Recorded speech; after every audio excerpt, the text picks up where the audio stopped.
escribir en el chat con la palabra sí, si se escucha bien, si se ve bien.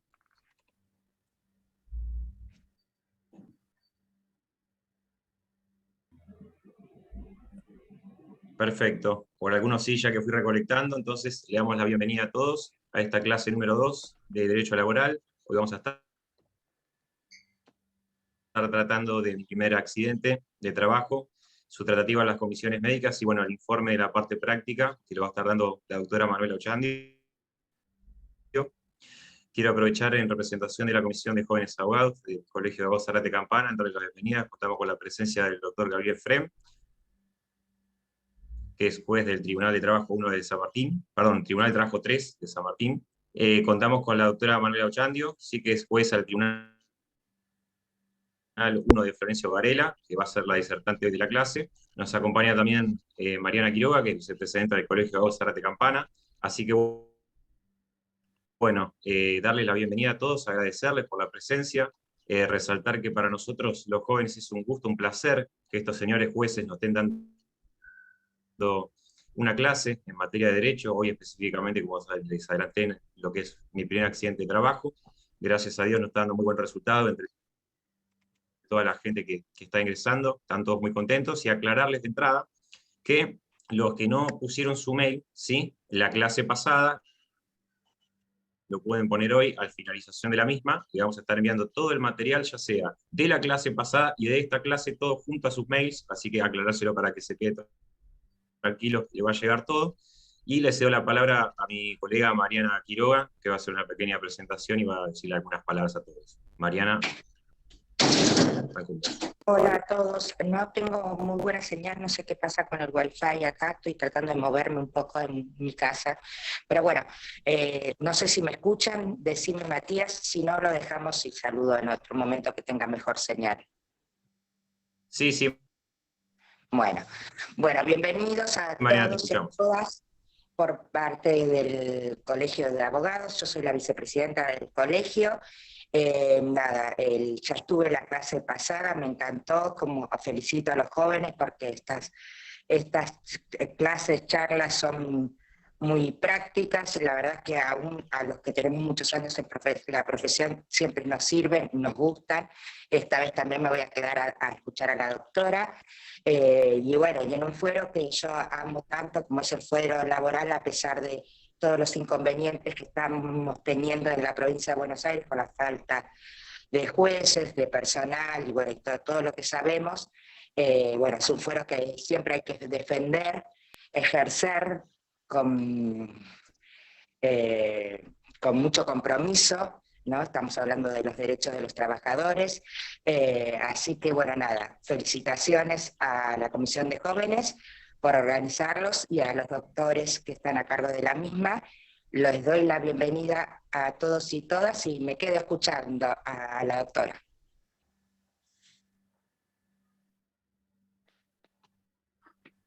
Perfecto, Mariana, muchísimas gracias. Bueno, y sin más, entonces le cedo la palabra a la doctora Ochandio para que comience con la clase. Adelante, doctora. Bueno, muchas gracias. ¿Se me escucha bien? Perfecto. Bueno, Perfecto. quiero agradecer entonces primeramente al Colegio de Abogados de Zárate Campana, aquí en la persona de la doctora Mariana Quiroga, a la Comisión de Jóvenes Abogados, en la persona del doctor Matías Morino y del doctor Esteban Pérez Olambide. También, por supuesto, agradecer mucho a la Universidad Nacional de Lomas de Zamora, a la Facultad de Derecho, que es mi casa, y bueno, a mi colega y amigo, el doctor Simón Frem, que bueno, han tenido la gentileza de realizarme esta invitación, que he aceptado gustosa, así que bueno, ojalá yo les pueda aportar algo. Así que si me permiten voy a compartir pantalla, que tengo un pequeño PowerPoint como para que se haga un poquito más dinámico para ir siguiendo la exposición. Por supuesto, cualquier cosa me cortan y me preguntan.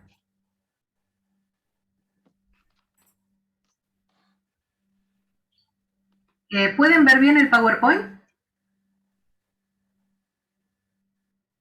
No. Por ahora no se está viendo. No se está viendo. No, no.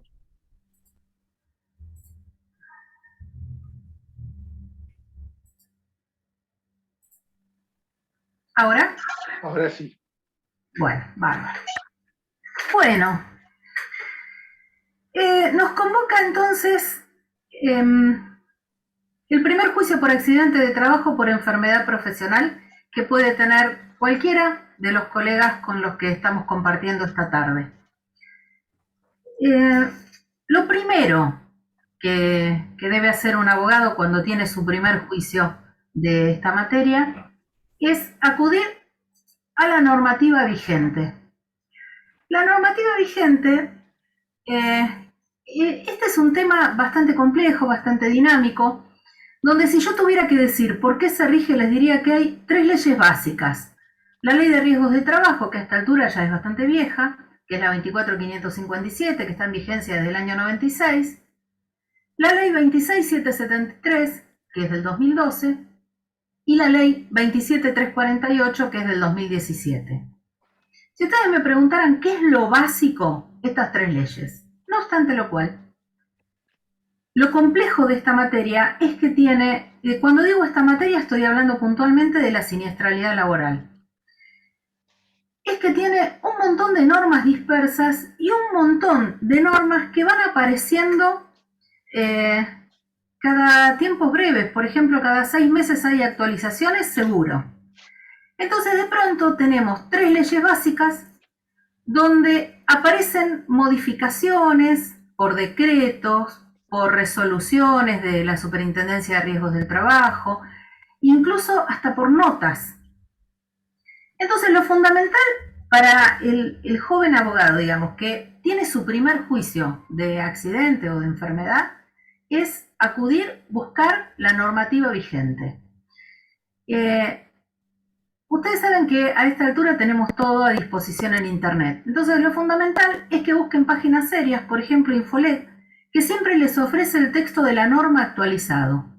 Entonces, lo primero que hay que hacer es buscar el texto de la norma actualizado, siempre. Y seguidamente no relajarse con los plazos. ¿Por qué? Porque justamente todo lo procedimental de esta ley tiene plazos breves. Entonces, si uno piensa que la siniestralidad es como un despido, puede cometer un error que después derive en una mala práctica profesional. Entonces, cuando ustedes los vienen a consultar, un trabajador que está en esta situación, que ha sufrido un siniestro, lo primero que tienen que hacer es buscar rápidamente la ley. Ahí se van a dar cuenta que hay muchos plazos muy breves. Por ejemplo, hay plazos de 10 días. Vamos a repasar un poquito cuáles son algunos de los supuestos grandes que tiene la ley, pero a los que necesito recurrir para que después se entienda toda la parte procedimental que les quiero explicar o que recordaremos juntos. Lo primero es ver cuáles son las contingencias, las situaciones cubiertas por este sistema de siniestralidad. Y no digo por la ley porque es todo un sistema, es más complejo que una ley. Bueno, lo primero, y hasta les diría que lo más sencillo de tramitar, son los accidentes. Cuando decimos accidentes, hablamos de los accidentes por el hecho y o en ocasión del trabajo. También están cubiertos los accidentes in itinere. ¿Cuáles son los accidentes in itinere? Esos que ocurren en el trayecto de casa al trabajo o del trabajo a casa. Acá hacemos una salvedad. Existe la posibilidad de variar ese itinerario cuando uno lo notifica con 72 horas de anticipación a la ART únicamente por 3 motivos. Uno es la atención de un familiar directo enfermo, que este familiar no sea conviviente, por razones de estudio o por una situación de otro empleo. Ahora bien, los accidentes por el hecho y en ocasión del trabajo son los trámites más simples que ustedes se van a encontrar en la ley. Los accidentes in itinere son un poquito más complicados y lo más complejo de todo son las enfermedades profesionales. La ley anterior o el régimen anterior tenía prevista una figura, casi les diría mixta, que era la enfermedad accidente. Esa enfermedad en el sistema de esta ley ya no existe de este modo. Esta ley hace un distingo claro entre lo que son accidentes y lo que son las enfermedades profesionales. Estas enfermedades profesionales, si ustedes hacen un poquito de memoria, se van a acordar que en el sistema de la Ley de Riesgo de Trabajo deben estar incluidas en un listado que confecciona el Poder Ejecutivo y que se va actualizando. ¿Por qué digo que lo más complejo son las enfermedades profesionales? Bueno, porque a veces las enfermedades profesionales se revelan con un hecho accidental. Y eso al profesional le puede hacer cometer un error que vemos bastante frecuentemente en tribunales. Hay situaciones muy sencillas. Si yo les digo, me dio tos y eso me ocasionó una enfermedad del pulmón. Usted va a decir, no, señora, usted tenía una enfermedad del pulmón y el síntoma o la manifestación fue la tos. Sin embargo, un caso muy frecuente que genera muchas confusiones son las hernias. A veces los abogados cuentan que un trabajador estaba haciendo tal o cual tarea de esfuerzo y en ese momento se hernió. Entonces, ¿qué ocurre? Ocurre que el perito médico, cuando empieza a intervenir en la causa, dice, no, mire, jamás se pudo haber herniado de esa manera. ¿Qué ocurrió? Ocurrió que ese hecho accidental no es un accidente, es la revelación de que ese trabajador se encontraba enfermo de hernia. Entonces, justamente, digamos, el reclamo de una hernia como un accidente de trabajo probablemente no tenga éxito en una sentencia. Además de que el profesional tiene que buscar siempre la ley vigente, también tiene que buscar el consejo profesional de un médico si tiene duda. Nunca confundir el hecho revelador de la existencia de una enfermedad con un accidente. Los accidentes son siempre hechos súbitos y violentos. Un accidente es un hecho. En cambio, las enfermedades son procesos. Una enfermedad tiene un hecho revelador que nos da cuenta de su existencia, pero es un proceso enfermarse. Uno no se enferma en un día, tal vez en un día toma cuenta de la enfermedad que tiene. En cambio, el accidente es un hecho súbito y violento. Por eso yo les decía que lo más sencillo de reclamar y de tramitar siempre son los accidentes. Y dentro de los accidentes, lo más sencillo es el accidente que ocurre por el hecho y en ocasión del trabajo. ¿Por qué? Porque en general estos hechos no admiten discusión y porque en general el empleador cuyo trabajador sufre un siniestro, claro, si el trabajador está debidamente registrado y tiene RT como debe tener, el empleador nunca va a omitir la realización de la denuncia y nunca la va a omitir porque no le conviene. Entonces, va a preferir hacer la denuncia a la RT para que ese trabajador reciba por lo menos la asistencia inmediata en el evento. Ahora les voy a contar más de esto. Fíjense que en el PowerPoint, abajo de la enfermedad profesional, y cuando les decía que la enfermedad profesional está incluida en un listado, también hablé de las enfermedades profesionales no listadas. Bueno, porque tenemos dos supuestos. ¿Se acuerdan que les decía que la enfermedad profesional tiene que surgir de un listado y que ese listado es confeccionado por el Poder Ejecutivo? Pero también existen enfermedades profesionales que no están listadas. Obviamente, tienen que ser enfermedades que podamos identificar una causa directa e inmediata en la ejecución del trabajo. Las enfermedades no listadas no es que no se pueden reclamar, es que tienen otro trámite. Hay enfermedades no listadas que directamente la Comisión Médica Central determina y reconoce, y hay otras enfermedades no listadas en las que uno puede realizar el trámite para que la Comisión Médica Jurisdiccional, que después voy a volver sobre las comisiones médicas y les voy a contar la diferencia, para que la Comisión Médica Jurisdiccional determine si son o no una enfermedad derivada del trabajo que uno puede acreditar que realiza, y si la Comisión Médica Jurisdiccional determina que sí, inmediatamente va a pasar la cuestión a la Comisión Médica Central para que convalide o en todo caso rectifique lo que la Comisión Médica Jurisdiccional ha determinado. En esta situación de las enfermedades no listadas y con reconocimiento y qué sé yo, está el COVID, que se acuerdan que, bueno, al principio nos generaba mucho tema a los que estábamos obligados a concurrir a trabajar y más expuestos que quienes podían quedarse en su casa.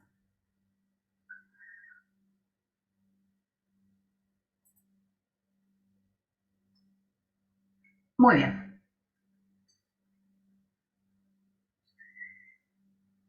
¿Cuáles son las situaciones... Las situaciones indemnizables que tiene previstas la ley? La ley tiene dos situaciones, bueno, en realidad tres situaciones indemnizables previstas. La incapacidad laboral temporaria, la incapacidad laboral permanente, con sus variantes, y la muerte. En realidad les dije tres porque solo estaba pensando en las incapacidades, pero la muerte también está prevista como situación indemnizable. ¿Por qué les cuento esto? Porque en realidad, cuando nosotros iniciamos el procedimiento o cuando ocurre un accidente y lo inicia nuestro empleador, siempre nuestra incapacidad va a ser temporaria. Si ustedes recuerdan el análisis de la ley, vamos a figurarnos un caso concreto. Alguien bajando una escalera en el trabajo se cae y se golpea las rodillas. ¿Qué debe hacer el empleador? Eso es un accidente, ¿no? No es una enfermedad, es un accidente. Un hecho súbito y violento ocurrido en ocasión del trabajo. ¿Qué debe hacer el empleador? La denuncia de siniestro a la RT. Muy bien. Con eso se da inicio a un mecanismo que pone en funcionamiento toda la parte de prestaciones médicas, que ahora más adelante vamos a avanzar sobre eso. El trabajador va a tener que concurrir al centro asistencial que la RT determine y la RT lo va a cubrir en la emergencia. Entonces se cayó, le van a mandar a hacer radiografías para ver si, por ejemplo, tiene las rodillas rotas, tal vez le tengan que colocar una bota, tal vez tengan que inmovilizarle la pierna, tal vez necesite otro tipo de estudio. Bueno, muy bien. Le van a hacer todo lo que sea necesario para darle una primera cobertura a la contingencia y eventualmente más tarde será un diagnóstico. Mientras que esa incapacidad laboral es temporaria, el trabajador va a recibir algunas prestaciones en especie y va a recibir también la prestación dineraria del salario, porque mientras que él esté en esta situación, su salario lo va a pagar la RT y no el empleador. A lo mejor acá ya les surgió una duda de qué ocurre con el trabajador en negro, porque también ustedes van a tener clientes que sean trabajadores no registrados. Bueno, si ustedes hacen memoria, la ley dice que existen solamente dos situaciones. El empleador que puede autoasegurarse, que son empleadores en general grandes, que tienen que reunir determinadas características financieras y también para poder dar soporte a contingencias médicas. Son muy poquitos los empleadores autoasegurados. En algún momento lo era Toyota, no sé ahora. Lo es la provincia de Buenos Aires, por ejemplo, a través del fisco. Que da prestaciones a través de otros prestadores, como por ejemplo Provincia RT, pero el fisco de la provincia de Buenos Aires está autoasegurado. Bueno, volvemos. La ley da solamente dos situaciones. El trabajador autoasegurado o la obligación del empleador autoasegurado o la obligación de contratar una RT y remitirle a la RT la nómina de los trabajadores que integran su cartera. ¿Qué pasa cuando el empleador no cumple ninguna de estas dos situaciones? Es decir, no está autoasegurado o no lo puede estar y además no tiene contratada una RT. Y sus trabajadores, bueno, pueden o no estar en negro, pero pueden no tener RT. Bueno, no tienen RT. Imaginemos un trabajador en negro. Si el empleador tiene ART para otros de los trabajadores, es decir, la situación de que un trabajador, justo el que se accidentó, no está en la nómina. El trabajador puede tramitar todo el procedimiento administrativo con esa ART que su empleador tiene contratado, aunque no sea para ella. Y después, entre la ART y el empleador, habrá una acción, pero la ART lo va a cubrir. O bien, si la empleadora no tiene RT, el trabajador está en principio liberado de cumplir todo este procedimiento administrativo. ¿Por qué? Porque ¿a dónde va a ir? Si no tiene ninguna RT que lo contenga, si no tiene ninguna RT que le reciba la denuncia ni que le otorgue prestaciones. Entonces, ese trabajador que está en negro no es que no puede reclamar, sí puede reclamar. ¿Por qué puede reclamar? Porque puede reclamar en virtud de la misma ley que dice que cuando el empleador no está autoasegurado y cuando tampoco tiene ART, va a responder en forma directa por las contingencias que le ocurran a sus trabajadores. Entonces, el tema es que el empleador va a tener que responder como, digamos, como en cualquier juicio, en forma directa. Ya no va a tener en quién delegar su responsabilidad ni a quién recurrir. Esto a veces es bueno y a veces es malo, porque si el empleador es solvente, a lo mejor puede estar bien, y si el empleador no es solvente, a lo mejor puede estar mal. Yo creo que en cualquier caso, para el trabajador, el mejor supuesto es tener RT. Pero también entiendo que es una situación que no decide el trabajador. Bien. Mientras que está con esta incapacidad, volvamos al tema del accidente y después lo vamos a hacer también con una enfermedad. Seguramente, cuando sufrió el accidente, el empleador hizo la denuncia. Pero si el empleador no la hiciera, cosa que a veces pasa con las enfermedades, pese a que el trabajador le hace saber al empleador que tuvo un hecho revelador de la existencia de una enfermedad, a veces el empleador decide, no lo sé, que no se trata de una enfermedad laboral y de pronto no hace la denuncia. ¿Esto qué significa? ¿Que el trabajador está impedido de acceder al procedimiento administrativo? De ninguna manera. Si el empleador, que es quien en principio debe realizar la denuncia, no la realiza, la denuncia también la puede realizar el trabajador. Una vez que se supera la etapa de la incapacidad laboral transitoria, que si ustedes hacen memoria en la ley, se supera con el cese. Y el cese puede ocurrir cuando obtiene la alta médica, cuando la incapacidad permanente se declara, cuando la incapacidad temporaria se declara permanente, cuando transcurren más de 2 años desde la primera manifestación invalidante o cuando muere. Cuando cesa la incapacidad laboral temporaria, aparece lo que sería la incapacidad laboral permanente. La incapacidad laboral permanente va a ser parcial siempre que tenga menos del 66% de incapacidad. No obstante lo cual, la ley hace un distingo, y lo hace también en torno a las prestaciones, con cuando es menor al 50 y cuando va de entre el 51 y el 66. Para la ley, la incapacidad va a ser total cuando el porcentaje supere el 66. Y uno dice, ¿pero qué pasa entre el 56, entre el 66 y el 100? Bueno, a veces es peor tener un 80 de incapacidad que estar muerto. O sea, depende qué le haya pasado y depende en qué contexto también. Imaginen distintas situaciones. Pero si le cortamos un brazo a un violinista, si yo no digo que es violinista, tal vez la pérdida de un brazo podría significar un 60 de incapacidad. Pero si digo que es violinista, seguramente significa mucho más. Aunque funcionalmente sea un 66, supongamos, en su vida es un 100. Entonces, a veces es peor una incapacidad así tan grande, aunque no sea el 100%, ¿no? Si vos decís un brazo, el 66. Sí, pero para el violinista es el 100. Entonces la ley considera que cuando se trata de un gran porcentaje de incapacidad, ya se trata de una incapacidad total. Pondera también los supuestos de gran invalidez, dando por sentado que ya empezamos con un porcentaje igual o mayor a 66, o sea, tiene que ser una consecuencia grave, pero en la que el trabajador requiera o tenga necesidad de asistencia para los actos elementales de la vida.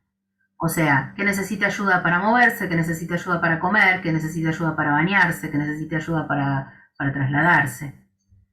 Bueno, y la última de las situaciones indemnizables es la muerte.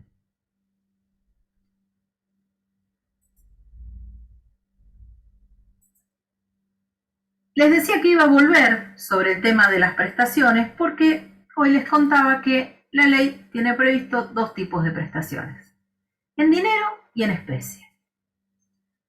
Las prestaciones en dinero, si ustedes hacen memoria, la RT paga los salarios hasta el momento en el que el trabajador tenga el alta. La ley tiene previstas indemnizaciones tarifadas, que si después nos queda un ratito de tiempo y les interesan particularmente, las charlamos. La ley ofrece una compensación dineraria adicional de pago único. La ley ofrece una prestación mensual de gran invalidez, una prestación por retiro definitivo, por fallecimiento. Y complementario a este régimen, que era el originario de la ley de riesgo, está una indemnización de pago único, que es una compensación por cualquier daño que no haya sido reparado, que es del 20%, que está prevista en la ley 26773 y que no es aplicable a los accidentes in itinere. Solamente está prevista para las otras situaciones. Y también la ley va a otorgar prestaciones en especie. Las prestaciones en especie son la asistencia médica y farmacéutica hasta la curación completa o mientras que duren los síntomas incapacitantes, prótesis y ortopedia, rehabilitación, recalificación profesional y servicios funerarios. Tengo que volver acá al principio de la ley. ¿Por qué? Porque la finalidad o una de las finalidades básicas de la ley es la prevención. Entonces, esto de otorgar prestaciones y dentro de las prestaciones la recalificación profesional y la rehabilitación también tienen que ver a aquellas situaciones en las que no es posible prevenir y hay que reparar. Pero la ley te dice que la primera finalidad es la prevención, la segunda, la reparación. Cuando hablamos de las prestaciones en dinero, sacando los salarios, todas las demás indemnizaciones tarifadas están viniendo a reparar algo. Cuando lleguemos a las acciones que se pueden deducir, van a darse cuenta la importancia que tienen las prestaciones en dinero y las prestaciones en especie. No lo pierdan de vista, que ahora volvemos. Muy bien. Resulta que ya se terminó, ya cesó la incapacidad laboral temporaria, que en eso estábamos, y hay que empezar a determinar en qué situación quedó el trabajador. Ojalá el trabajador hubiese recibido un alta sin incapacidad, lo que significa que no hace falta ni rehabilitación, ni reubicación, o sea, simplemente puede volver a su trabajo en las mismas condiciones en las que se encontraba antes. Entonces, la ART, ¿qué le habrá dado? Le habrá dado una prestación dineraria equivalente al salario del tiempo que estuvo con esta incapacidad transitoria. ¿Y qué más le habrá dado?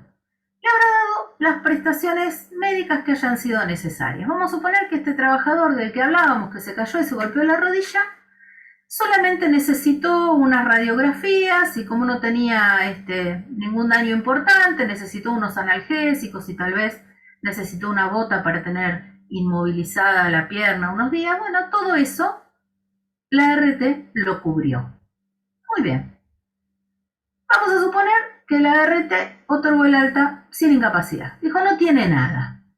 Y el trabajador dice, no, momentito, esto no tiene nada y yo no puedo caminar. Entonces vamos a pasar a otro plano, que es la determinación y la revisión de las incapacidades. Entonces va a empezar a jugar un organismo administrativo que depende de la ART, que cumple funciones jurisdiccionales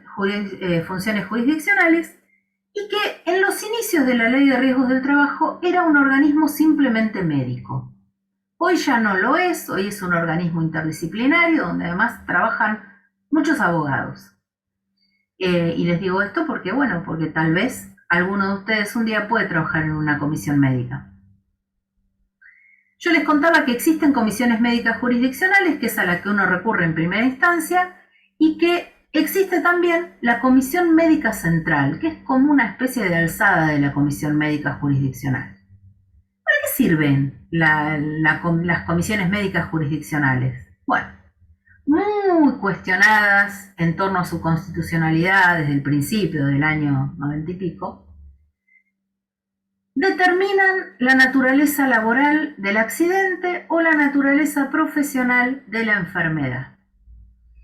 Antes de la sanción de esta ley y después de la sanción de esta ley, por eso yo digo tan cuestionadas en torno a su constitucionalidad, el único que podía ejercer funciones jurisdiccionales de este tenor era el juez. El juez era el único que determinaba si el accidente era laboral o si la enfermedad era profesional. También era el juez, con asistencia de un perito, el único que determinaba el carácter y el grado de la incapacidad, es decir, si la incapacidad era parcial y permanente, total y permanente, parcial y transitoria, y qué grado de incapacidad se le asignaba. Ahora lo hace la Comisión Médica Jurisdiccional. También la Comisión Médica Jurisdiccional va a resolver cualquier discrepancia que pudiera surgir entre el trabajador, o en su caso los derechohabientes si es que el trabajador ha muerto, y la RT. Y también la Comisión Médica Jurisdiccional, como ya vimos, va a resolver respecto a las enfermedades no listadas.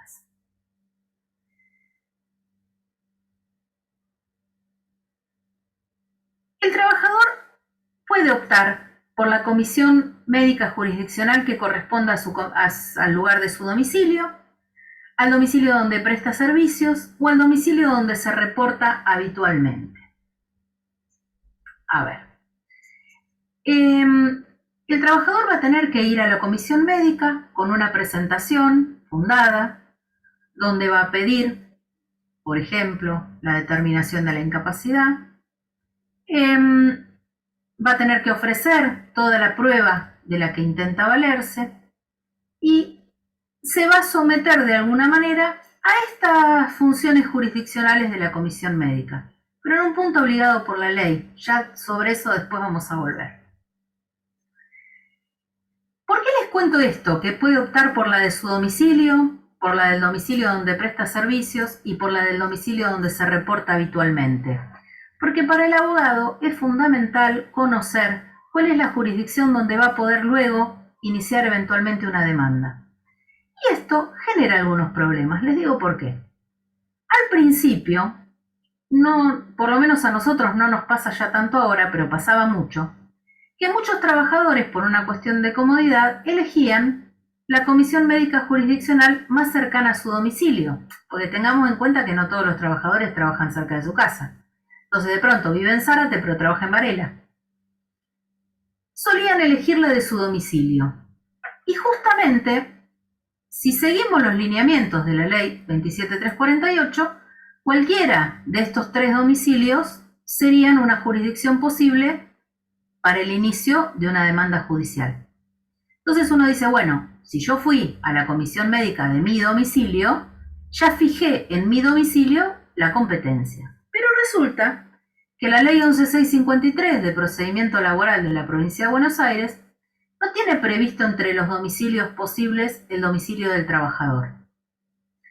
Tiene previstos entre los domicilios posibles, sí, el del empleador, el de la prestación de servicios o el de la celebración del contrato. Entonces, más allá de que la mayoría de los tribunales no hacemos una cuestión de competencia por esto, la podríamos hacer.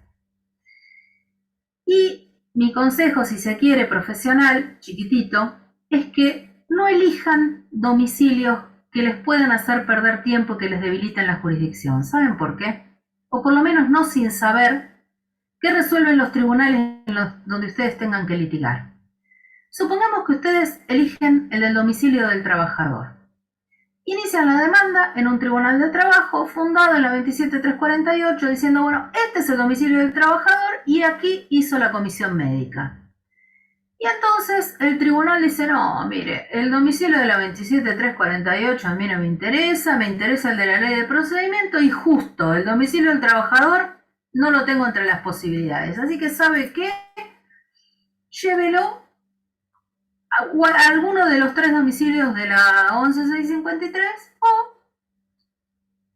a otro tribunal de trabajo. Entonces el otro tribunal de trabajo lo va a recibir y va a decir, no, ¿por qué yo? Si hizo la comisión médica en tu jurisdicción, quédatelo vos. Eso va a generar una cuestión de competencia negativa que tal vez la Corte tarde un año en resolver. En la medida en que ustedes puedan, eviten los conflictos de competencia, porque es pérdida de tiempo para el trabajador. Esto no quiere decir que el trabajador no pueda elegir la comisión médica más cercana a su domicilio. Sí, claro que puede.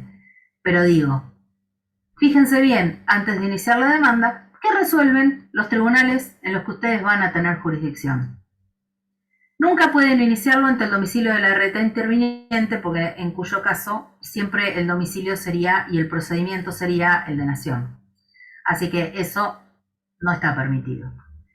Insisto, también a veces los domicilios de los trabajadores no tienen comisión médica, como por ejemplo nos pasa en Varela. Nosotros en Varela no tenemos comisión médica. Entonces, si el trabajador vive en Varela, tiene que hacer la comisión médica más cercana a su domicilio en Quilmes. Eso también nos genera conflictos de competencia, porque hay muchos abogados que, teniendo el trabajador domicilio en Quilmes, teniendo el trabajador domicilio en Varela, como hizo comisión médica en Quilmes, lo inician en Quilmes. Y entonces Quilmes dice, no, un momentito, que haya venido a la comisión médica de Quilmes, no fija el domicilio en Quilmes porque el domicilio del trabajador es en Varela. Y viene a Varela y yo le digo, el domicilio del trabajador no está previsto dentro de los domicilios de la 11653. ¿Dónde va el expediente? A la Corte. Eso es lo que tienen que evitar. Las pérdidas de tiempo por cuestiones que no suman ni restan. Para el trabajador es lo mismo que intervenga el 1 de Quilmes que el 1 de Varela. Para ustedes es lo mismo que intervenga el 1 de Quilmes y el 1 de Varela. Entonces, evitar este conflicto es de la picardía del abogado. Bueno, ¿cómo se conforman las comisiones médicas? Actualmente tienen un secretario técnico letrado. Este secretario técnico letrado es abogado. Este secretario técnico letrado va a ser el que emita todos los dictámenes jurídicos. Va a intervenir y se va a expedir sobre todas las cuestiones jurídicas. Yo les diría que el secretario técnico letrado es el juez, entre comillas, de la comisión médica. Va a ser el que sustancie y mande a producir la prueba. ¿Se acuerdan que cuando ustedes daban inicio a este trámite, hacían como una suerte de demanda donde agregaban toda la prueba de la que intentaban valerse? A veces la prueba es de simple agregación, si ustedes tienen prueba documental, certificados médicos, estudios médicos. Y a veces la prueba puede ser necesaria de producción. ¿Por qué? Porque a veces si ustedes necesitan probar un accidente in itinere, es fundamental contar con testigos. Si el accidente in itinere ocurrió, por ejemplo, con la intervención de un transporte público, tal vez van a necesitar aportar el boleto de ese colectivo. Tal vez van a necesitar la declaración de la gente que los auxilió en la emergencia. Ese secretario técnico letrado es el que emite opinión de legalidad y es el que de alguna manera le da base jurídica al acto administrativo que va a dictar el servicio de homologación, que es el que va a permitir el cierre de la instancia administrativa. Bueno, además de este secretario técnico letrado, que es el que de alguna manera lleva adelante el procedimiento y va haciendo todos los consejos jurídicos del caso, la comisión está integrada por 5 médicos. Los médicos van a hacer la tarea de los médicos. Van a realizar las revisaciones de los trabajadores, las audiencias, los exámenes semiológicos, o sea, lo harán venir todas las veces que haga falta, le van a ordenar los estudios médicos necesarios y después van a emitir su dictamen. Ese dictamen, más el dictamen jurídico que va a emitir el secretario técnico letrado, van a ir al tercero de los integrantes de la comisión médica, al servicio de homologación. ¿Qué va a hacer el servicio de homologación? Va a emitir un acto administrativo. ¿Y por qué decimos un acto administrativo y no una sentencia? Porque si bien cumple funciones jurisdiccionales, no deja de ser un acto administrativo lo que dicta, porque no deja de ser o no deja de tratarse de un procedimiento administrativo. El servicio de homologación va a controlar el cumplimiento del debido proceso, el cumplimiento del principio de legalidad, porque en realidad aún las actuaciones administrativas tienen tutela constitucional. Entonces, el servicio de homologación va a cubrir todos los frentes que el secretario técnico y el médico no pueden cubrir por su diferencia de roles. Y va a terminar cerrando la instancia. ¿Cómo cierra la instancia?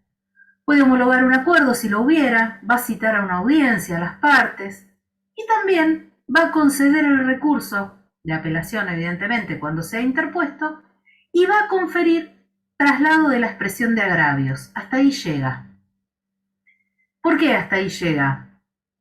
Porque deducido un recurso de apelación, no le queda más alternativa que remitirlo a la Comisión Médica Central o remitirlo a la justicia laboral. Ya vamos a ver en qué casos remite a un lado y en qué casos remite a otro.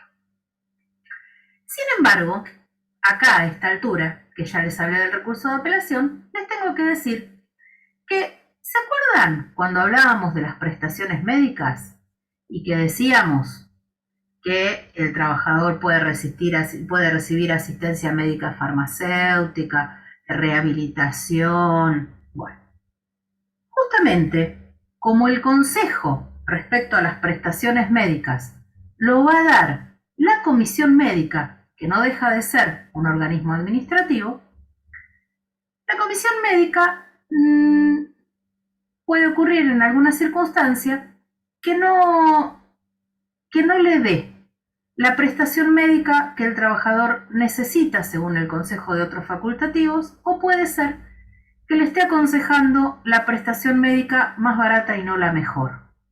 Frente a eso, el cliente de ustedes también tiene recursos. No es lo más frecuente, pero el recurso existe. Tanto es así que nosotros hemos tenido el caso de un trabajador que venía a la instancia judicial simplemente a pedir que la ART le otorgara prestaciones que le había negado. Y también, cuando un cliente de ustedes les consulta y les dice: mire doctor, yo tengo este problema, a mí este dedo me quedó torcido en un accidente, y la ART me dice que lo único que puede hacer es amputar. Como las prestaciones médicas que da la ART no son sustituibles en dinero, no es que uno puede decir, bueno, ¿cuánto vale amputar? Un ejemplo les voy a dar. 200.000 pesos, bueno, dame los 200.000 pesos que yo me rehabilito con esa plata por mi cuenta. La parte de las prestaciones médicas son prestaciones en especie. Entonces, la ART nunca te va a dar el equivalente en dinero y nunca te va a dar la alternativa de que te hagas otra cosa. Claro, cuando rehabilitar cuesta 2 millones y amputar cuesta 200.000, probablemente el tratamiento que le ofrezcan a su cliente sea la amputación. Sin embargo, su cliente no está obligado a quererlo. Y por eso yo les digo que frente a ese tipo de prestaciones también hay recurso. Insisto, no es lo más frecuente, pero puede ocurrir.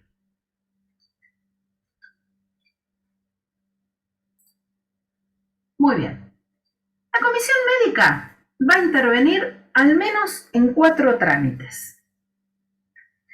El primero es el rechazo de la contingencia. Si ustedes hacen memoria, la ART, cuando recibe la denuncia de un siniestro, tiene que decir si lo considera o no laboral y si, en caso de ser una enfermedad, si está o no listada para el caso. Porque en este caso funciona como un seguro. Entonces, si la ART no rechaza la contingencia, si se trata de un accidente ya queda reconocido, y entonces una de las pruebas que ustedes van a ofrecer en el expediente judicial, si llegaran a él, es que el siniestro no ha sido rechazado. Mucha gente entiende que el siniestro es aceptado cuando la comisión médica brinda prestaciones médicas. Esto no necesariamente es así, porque la ART está obligada a dar prestaciones médicas en la emergencia. Entonces, si el obrero se cayó en la fábrica, este caso que les contaba, y fue trasladado a una clínica por cuenta de la ART, y le dieron analgésicos y le hicieron rayos X y qué sé yo, todavía la ART está en plazo para rechazar el siniestro y decirle, pero ¿sabe qué? Esto no fue un accidente de trabajo, esto es una enfermedad inculpable. Esto es una malformación que usted tiene en la rodilla y la tiene de nacimiento. Bueno, muchas veces, sobre todo cuando se trata de accidentes sin itineres, la contingencia es rechazada. Y muchas veces cuando se trata de patologías, por eso yo les decía que siempre es mucho más fácil el juicio por accidente que el juicio por enfermedad. Porque el juicio por accidente es mucho más sencillo, incluso en cuanto a la prueba. El juicio por accidente in itinere y el juicio por enfermedad son mucho más complejos. ¿Por qué? Porque probablemente, como las enfermedades son procesos, sobre todo lo que son patologías columnarias, difícilmente la ART los acepte. Siempre los rechaza y siempre intenta hacer ver que se trata de patologías degenerativas, de enfermedades preexistentes, porque si fuera una enfermedad preexistente que ha surgido del preocupacional, no estaría cubierta por el sistema de la Ley de Riesgos del Trabajo, igual que si obedece a dolo del trabajador, igual que si obedece a un caso fortuito ajeno al trabajo, igual que si obedece a cuestiones, digamos, una enfermedad inculpable o, digamos, a cuestiones de inculpabilidad. Entonces, la ART va a rechazar la contingencia y ese rechazo de la contingencia es algo que nosotros vamos a tener que revertir en sede judicial. No es un hecho menor si rechazan la contingencia o si la aceptan, porque si la aceptan, ustedes ya tienen un reconocimiento para el juicio. Entonces, si la enfermedad o si la contingencia, si el accidente está aceptado por la ART, ya tienen ustedes en el bolsillo la condición de laboral del accidente y en todo caso, si está discutido el hecho de si está o no listada, evidentemente la ART la ha considerado listada.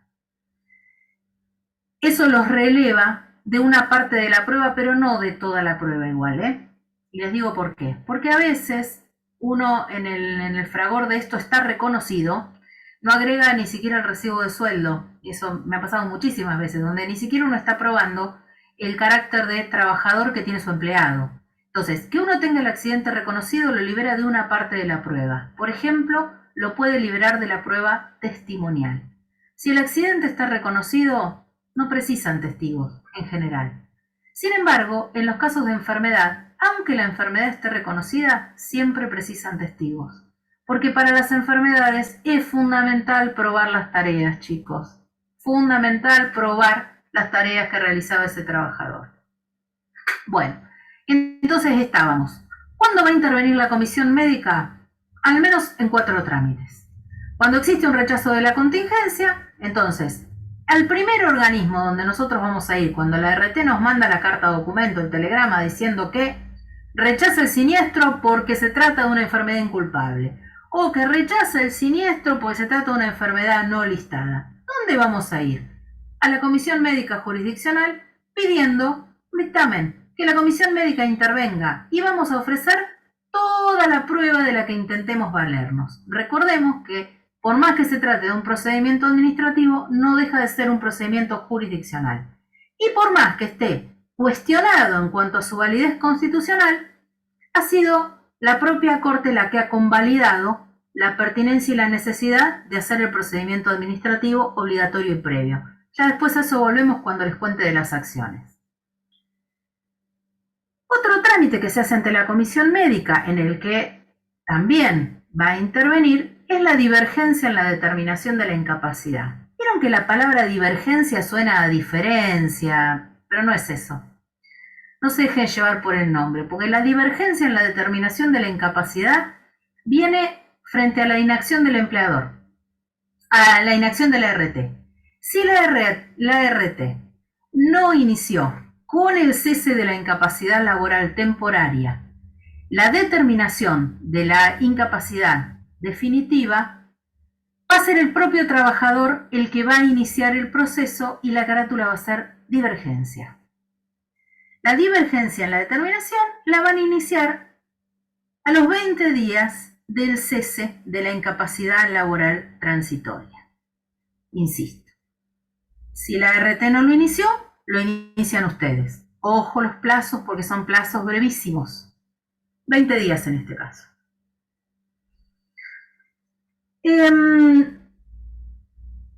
También pueden iniciar ustedes, digo, el trabajador siniestrado o en su caso, un derechohabiente. La determinación de la incapacidad cuando la RT rechazó o otorgó el alta sin incapacidad. Cuando la RT te da todo el tratamiento médico y qué sé yo, y te dice, usted tiene el alta, está para volver a trabajar. Y vos decís, no, para mí la rodilla me sigue doliendo. Por más que me digan que estoy perfecto para volver a trabajar, yo no puedo. ¿Qué hacemos? Con el mismo escrito, acá entre los 10 y 20 días. Iniciamos la determinación de la incapacidad. Y también va a intervenir la comisión médica ante una propuesta de convenio entre las partes. A ver. ¿Por qué las partes podrían convenir? Porque pueden convenir igual que pueden convenir judicialmente. ¿Y por qué al abogado le podría resultar beneficioso, digamos, o le podría parecer beneficioso para su cliente llegar a un convenio en sede administrativa? Primero, por los plazos breves. Justamente, si las comisiones médicas funcionan como deben y respetan los plazos que tienen, ustedes tendrían, dentro de los primeros 6 meses de acaecido un evento, tener determinada la incapacidad y estar en condiciones de percibir aquellas prestaciones que le correspondan al trabajador por la incapacidad que porta a raíz del evento que sufrió. Entonces, básicamente, las propuestas de convenio, acá no es muy difícil saber cuánto le corresponde al trabajador. ¿Por qué? Porque las prestaciones de la ley son tarifadas. Entonces, cuando uno tiene los elementos que necesita para hacer el cálculo, sabe exactamente cuánto le corresponde a su trabajador. La única diferencia que puede tener en la comisión médica es frente a la determinación del IBM, que a veces ellos toman uno un poquito más chiquito. Pero también en procesos inflacionarios como el que estamos viviendo, a veces eso conviene porque, digamos, no es la misma plata dentro de 3 meses, aunque ganen lo mismo o más judicialmente hablando. Por ahí no sirve transcurrir 3 años de un proceso judicial y contando con que el proceso judicial sea rápido. La propuesta de convenio siempre es con el marco de la ley. Entonces no es que uno puede ir a proponer cualquier cosa como se hace, por ejemplo, a veces en los despidos fundado en la necesidad del trabajador. Siempre las propuestas tienen que ser con el marco de la ley y el servicio de homologación no puede emitir un acto administrativo homologatorio de una propuesta que no respete las bases de la ley. Entonces no es muy difícil saber que sí y que no, porque hay un marco y hay un piso, y menos que eso no. Acá abajo yo les he sintetizado rápidamente que frente al siniestro hay un trámite administrativo que se inicia con la denuncia. Ahí se acuerdan que van a recibir las prestaciones que hacen a la incapacidad laboral temporaria. Seguidamente, según el caso por supuesto, va a intervenir la comisión médica jurisdiccional. Si hiciera falta, va a intervenir la comisión médica central, que es la que sirve para arriba, aunque con la intervención de la comisión médica jurisdiccional ya podemos tener por agotada la instancia administrativa, por resolución o por silencio configurado. A ver, nosotros teníamos este trabajador que se golpeó las rodillas, que hizo la denuncia en la RT, inició la RT, le dio las prestaciones médicas urgentes, le dio prestaciones dinerarias porque le siguió pagando su salario y un día le dio el alta sin incapacidad. Entonces el trabajador preparó esta suerte de demanda con toda la prueba de la que intentaba valerse y se presentó ante la comisión médica jurisdiccional. la comisión médica jurisdiccional, que ahora vamos a ver en profundidad el trámite, pero bueno, lo sustanció, produjo la prueba, emitió dictamen, qué sé yo, y decidió que se acababa la instancia. ¿Por qué? Puede emitir un acto de cierre y dice, el trámite administrativo se terminó acá y el trabajador no tiene incapacidad. Frente a eso, uno puede hacer dos cosas. La primera es deducir una apelación. Esa apelación va a tramitar judicialmente. Sin embargo, si la Comisión Médica Jurisdiccional hubiera dicho algo que a la RT no le hubiera parecido, la RT podría realizar una apelación para que tramitara ante la Comisión Médica Central. A veces también el trabajador puede tramitar una apelación en la Comisión Médica Central, pero les adelanto que no les conviene. Sobre todo, porque ya con la intervención de la Comisión Médica Jurisdiccional, ustedes tienen agotada la instancia administrativa y viabilizado el reclamo judicial. Para el abogado es mucho más sencillo litigar judicialmente que litigar administrativamente. Por un montón de motivos, pero sobre todo por las facultades jurisdiccionales que tiene el juez, que le permiten rever algunas cuestiones que la Comisión Médica Central no va a rever porque ya las vio la Comisión Médica Jurisdiccional. Pero además, bueno, cuando lleguemos a las acciones se los voy a contar más en profundidad, pero porque además el recurso de apelación se agota en una discrepancia jurídica. Sin embargo, no se permite o no se podría agregar prueba en segunda instancia porque es de apreciación restrictiva. Entonces es probable que la Comisión Médica Central no aceptara nuevos elementos, de donde lo más probable es que con una apelación en cuanto a la determinación de la incapacidad no obtengamos otra cosa distinta que lo que dijo la Comisión Médica Jurisdiccional, es decir, que el trabajador no tiene incapacidad y a lo mejor perdimos un año más esperando la resolución de esa apelación que no nos hace falta, porque ya con el acto de cierre de la Comisión Médica Jurisdiccional nosotros estamos en condiciones de acceder a la instancia judicial y a eso tenemos que tender cuando no estamos de acuerdo. O sea, una cosa es si uno tiene un problema con un punto de incapacidad, o no, me parece que no tenía 4, para mí tiene un 5, esa es una historia. Otra historia es cuando la comisión dice no tiene incapacidad.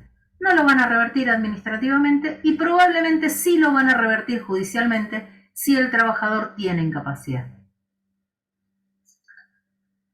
Y el otro supuesto que yo les dije, por silencio, por resolución o por silencio configurado. ¿Por qué hice hincapié en la palabra configurado? Porque vieron que el silencio administrativo se interpreta por la negativa, o sea, si no te dicen nada es que no te lo concedieron. Claro, pero no es tan sencillo como no me dijo nada en el plazo que tenía para decirme algo. ¿Por qué? Porque justamente del otro lado hay un organismo administrativo. Entonces, lo que se exige para tener debidamente configurado ese silencio que te da la vía para ir al reclamo judicial es que el interesado haga dos cosas. La primera es pedir un pronto o urgente despacho. Una vez que esté vencido el plazo para que la comisión se expida.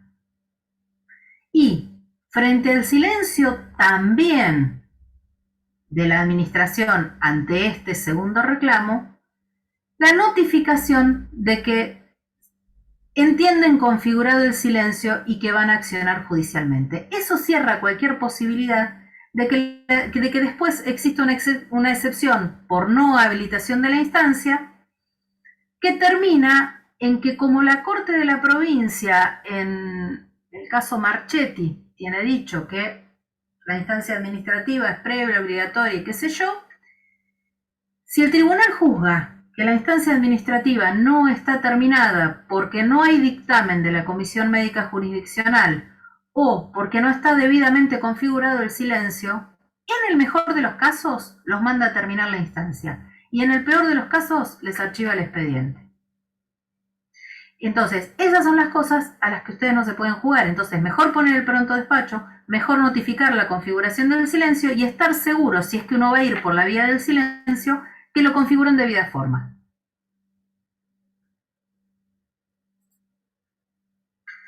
Muy bien. ¿Cómo iniciamos este procedimiento administrativo? Lo habíamos dicho. Iniciamos con esa suerte de demanda, que incluso hasta se puede mandar por correo, que va a entrar por la mesa de entradas de la Comisión Médica Jurisdiccional, a la que le vamos a agregar toda la prueba que podamos ofrecer. Esto no deja de ser un acto jurisdiccional, entonces va a llevar, si tenemos prueba documental, toda, si tenemos, no sé, certificados médicos, si tenemos historias clínicas anteriores, si tenemos preocupacionales de otros trabajos, si tenemos testigos, si podemos ofrecer prueba informativa de distintas clínicas. ¿Por qué? Porque a veces uno ha sido atendido por la misma patología por cuenta de la obra social, porque a veces uno no sabe que se trata de una enfermedad profesional. Y uno no sabe que se trata de una enfermedad profesional y como le duele la cintura, pide un turno en su médico y va al médico y el médico lo atiende. Y después, cuando uno hace el trámite administrativo, llega a la cuenta de que siempre tuvo una patología columnaria y que esa patología columnaria se debe al trabajo. En ese caso, la obra social va a tener acción contra la ART por las prestaciones que les dio cuando en realidad se las debió dar la ART. Esto saben que, ¿por qué es así? Porque antes, cuando vos tenías alguna patología que podía parecer que tuviera injerencia en el trabajo, te peloteaban. Entonces no te atendía la obra social porque podía ser una enfermedad profesional y no te atendía la ART hasta que no determinara qué y el trabajador estaba ahí sufriendo. Entonces, ahora la obra social tiene posibilidad de hacer una acción por la repetición de lo que ha gastado en un trabajador cuando el trabajador lo que tenga sea una patología derivada del trabajo, siempre y cuando no lo supiera, ¿no? Bueno, este reclamo se sustancia. ¿Ustedes saben lo que es sustanciar? Sustanciar es una palabra que se usa mucho en el procedimiento judicial. Siempre que digamos sustanciar, estamos hablando de correr traslado. Entonces, esa especie de demanda administrativa que ustedes hicieron con toda esa prueba, va a tener un traslado.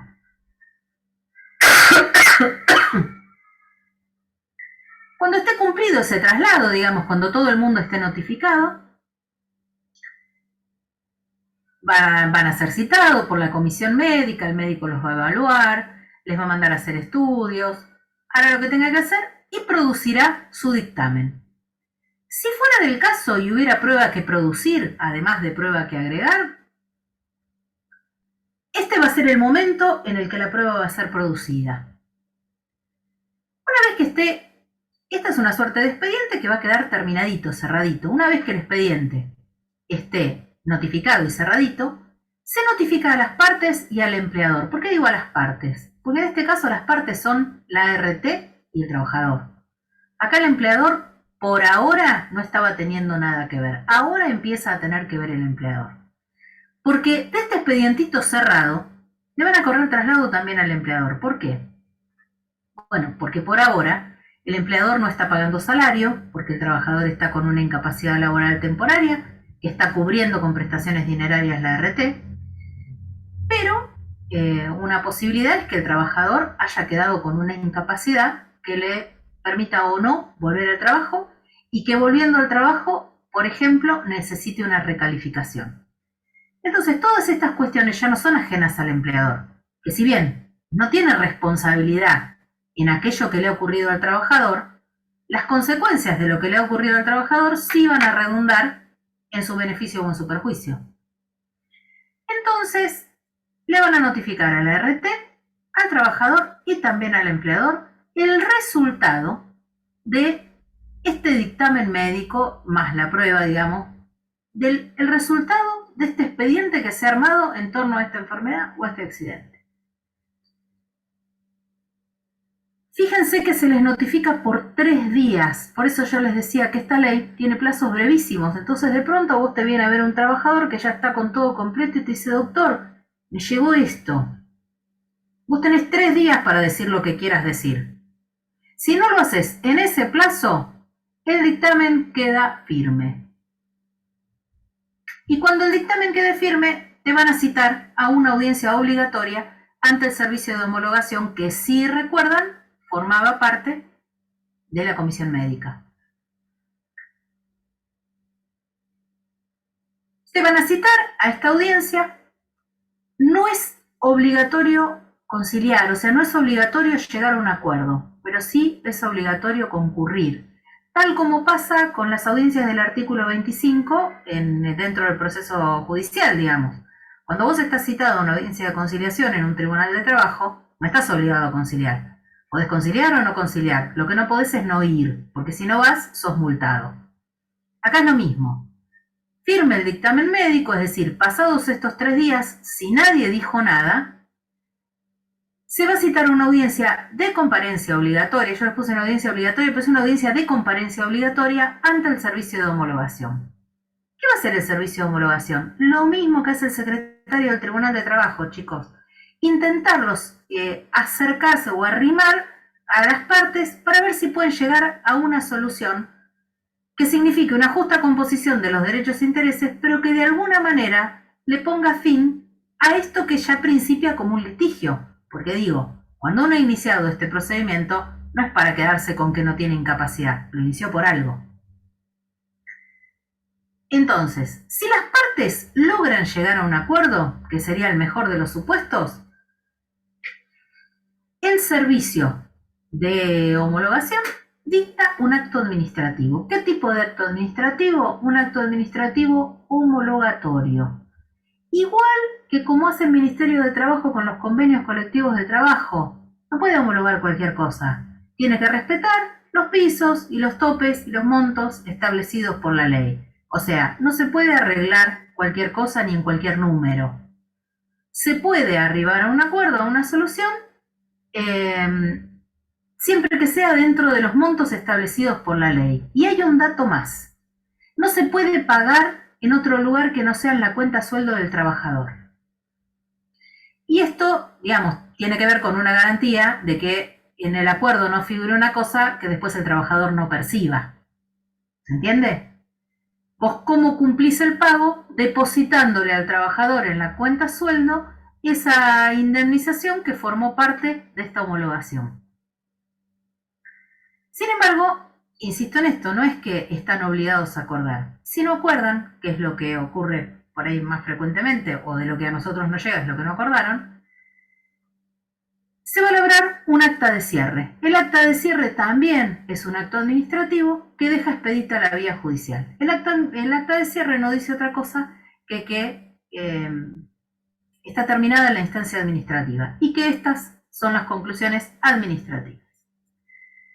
El acta de cierre sin acuerdo también es recurrible por vía de apelación. Evidentemente, el acta de cierre difícilmente sea recurrida por el trabajador.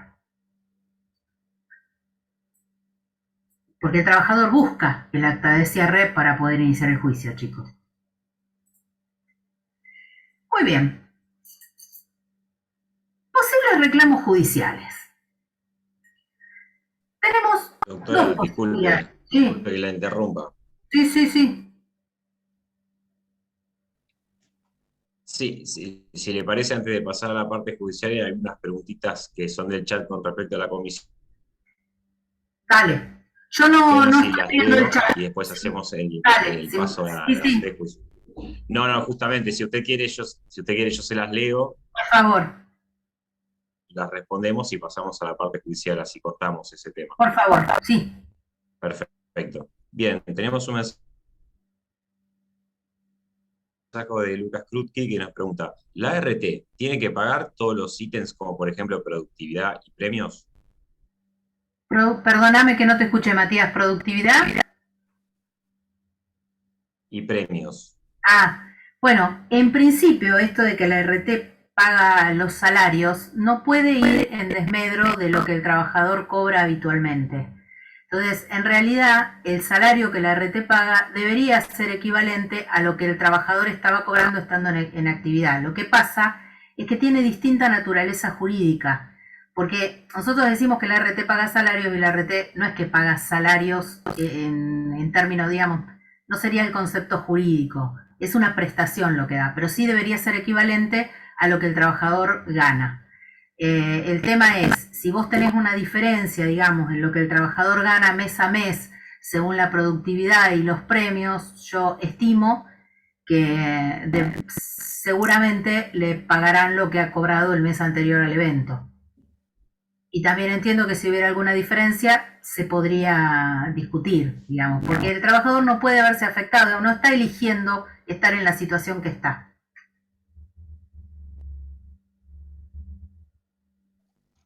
Perfecto, doctora. Bueno, pasamos a la siguiente pregunta. Florencia Sí. nos pregunta, ¿qué pasa si otorga el alta por enfermedad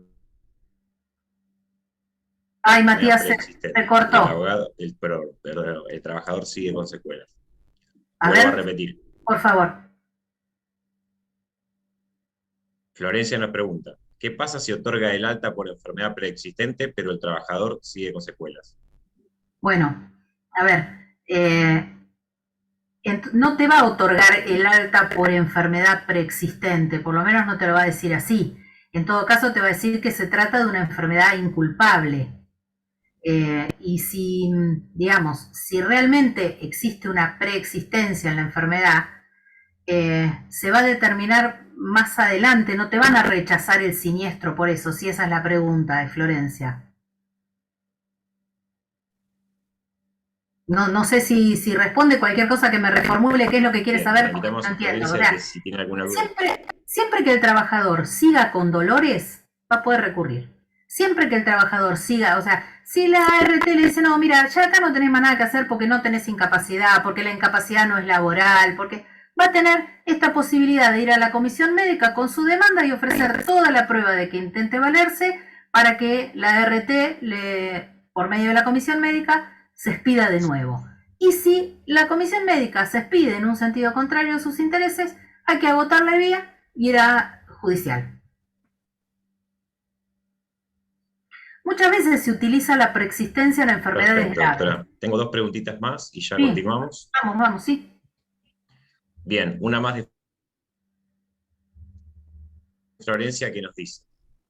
Dice, cuando se carga por el sistema de AFIP de la SRT, puntualmente dice, después de los 30 días, ¿el plazo de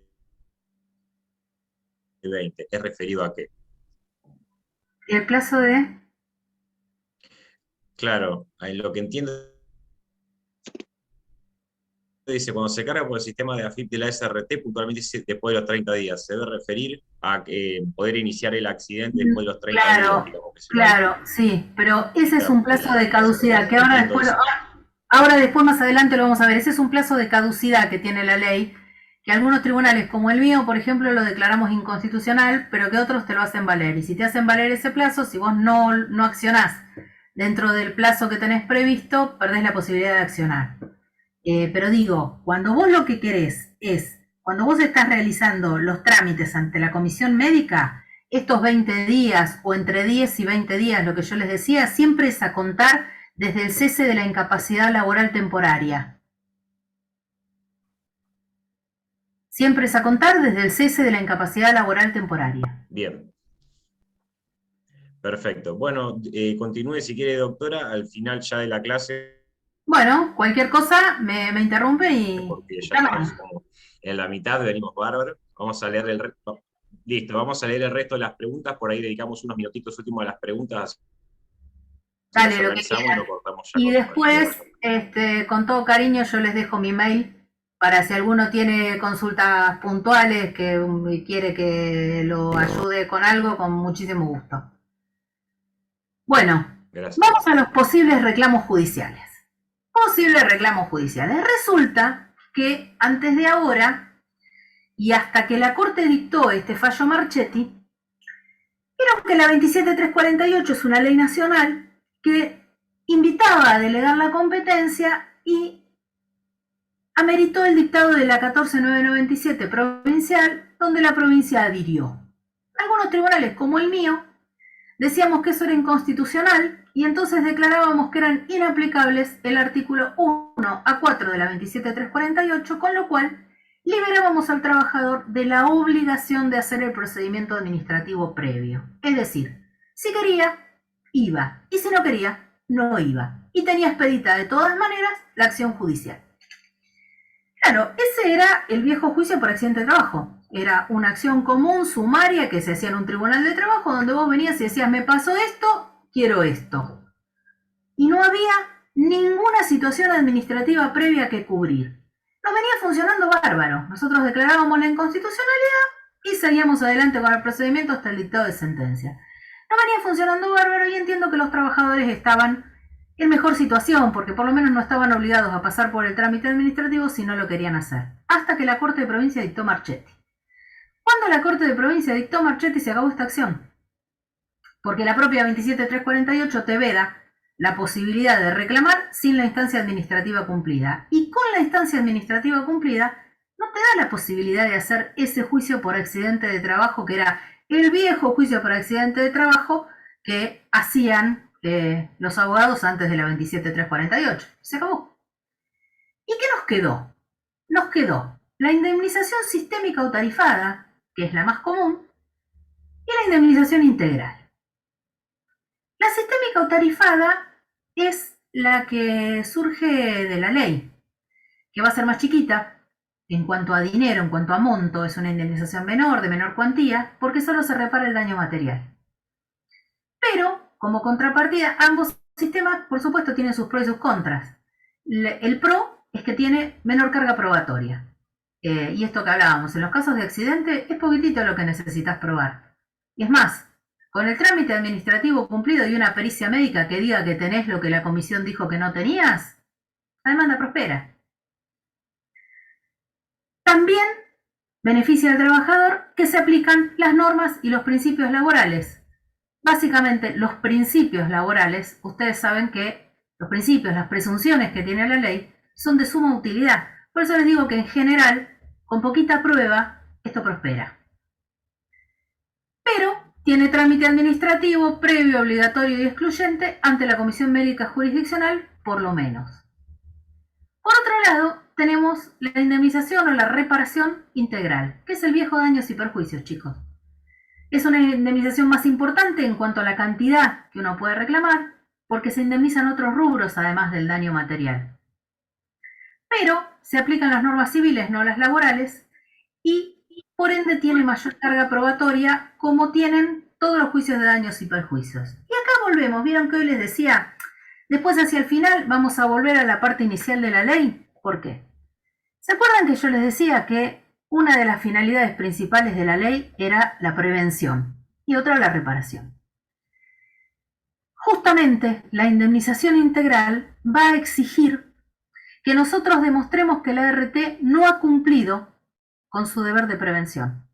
Esto no siempre es fácil de probar, pero además va a exigir lo mismo que exigen los daños y perjuicios: la prueba del riesgo o vicio de la cosa interviniente en el daño, la relación de causalidad entre el hecho y el daño, además, por supuesto, el acaecimiento del daño. No siempre se pueden probar todos los extremos de un daños y perjuicios en un accidente laboral, y mucho menos en una enfermedad. Entonces, si bien la indemnización integral existe, básicamente y por imperio de la 27348 les tengo que decir que casi no se usa por el 15 de la 27348, que prohíbe o veda la posibilidad de reclamar por otros sistemas de responsabilidad, pero que sí se usa, por ejemplo, para trabajadores que se encuentran en negro. La solución que han dado los tribunales de trabajo en este caso ha sido distinta. ¿Por qué? Porque en algunos casos la demanda prospera y prospera como los viejos daños laborales. Algunos aplicaban voto, algunos aplicaban Méndez, que son dos precedentes, que para la liquidación utilizan fórmulas que eran las fórmulas viejas de la Cámara Nacional de Trabajo. Son indemnizaciones más grandes, siempre.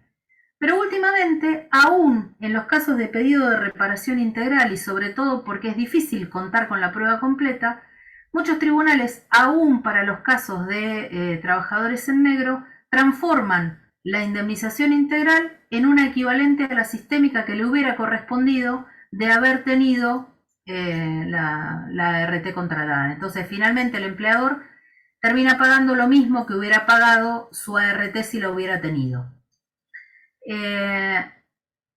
Yo tengo algunos daños en trámite, pero muy poquitos. muy difíciles de probar. También está quien en el mismo expediente inicia, por ejemplo, una sistémica contra la ART y un daños contra el empleador. Imposible de probar, chicos. Si ustedes quieren un consejo de práctica profesional, ir a lo seguro. Las normas laborales existen por algo, las indemnizaciones tarifadas existen por algo, y ustedes tienen que ir a lo que pueden probar, a lo seguro. No tirarse a hacer un daño millonario y que el trabajador se quede sin nada. Si ustedes saben que muy probablemente la sistémica prospere, vayan por la sistémica.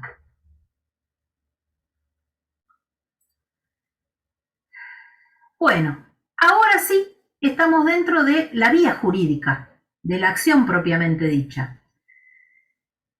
La primera es el recurso de apelación, que ya les dije los pros y los contras que tiene. Difícilmente la Comisión Médica Central cambie una decisión de la Comisión Médica Jurisdiccional, y si ustedes vienen judicialmente con un recurso de apelación, tienen que saber que no pueden ofrecer pruebas. ¿Cómo es el recurso de apelación? Ustedes van a iniciar una demanda hermosa y el juez va a decir de la expresión de agravios traslado. ¿Por qué? Porque se aplica la parte del código a partir del 272 como si fuera el recurso de apelación en cámara. Entonces, el juez va a recibir la demanda de ustedes y va a decir de la expresión de agravios traslado. Cuando uno da de la expresión de agravios traslado, difícilmente logren una apertura a prueba en segunda instancia, difícilmente se les deje agregar y producir prueba, y les diría que es muy difícil que sin vos producir una prueba, por lo menos médica, tendrías que tener muy buena documental para que a lo mejor una apelación te pudiera prosperar, pero no es lo más seguro. Lo más seguro es ir a la acción de revisión del 2J.